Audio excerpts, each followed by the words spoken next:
Tinalbog ng Bulacan PNP ang dalawang hinihinalang sindikato ng iligal na droga sa Barangay Pandayan, Mekawayan City, Bulacan. Ang buong operasyon na pinamunuan ni Police Colonel Satur L. Edyong, Provincial Director ng Bulacan Police Provincial Office.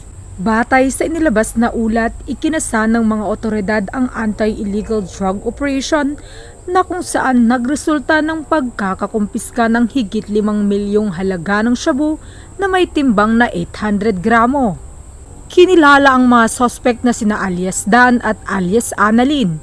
Sa kabila ng kanilang tangkang pagtakas, kanilang pinaputukan ang ating mga operatiba na kung saan romesbak ng putok ang ating mga kapulisan at agad na naaresto ang mga ito. Dahil dito ay nakumpiska sa mga sospek ang isang automatic 9mm rifle, magazine at mga bala sa nasabing crime scene.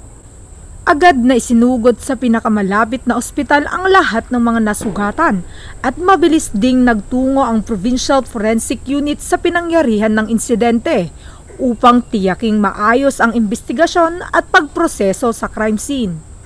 Sasampahan ng Bulacan PNP ang mga kalabosong sospek sa kasong paglabag sa RA 9165 o Comprehensive Dangerous Drugs Act of 2002.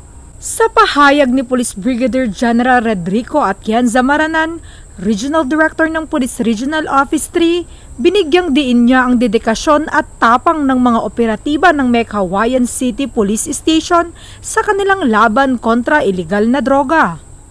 Mula dito sa gitnang Luzon, ang inyong PNN Correspondent Police Corporal Gisalvi Rivera, alagad ng batas, tagataguyod ng Balitang Pulis.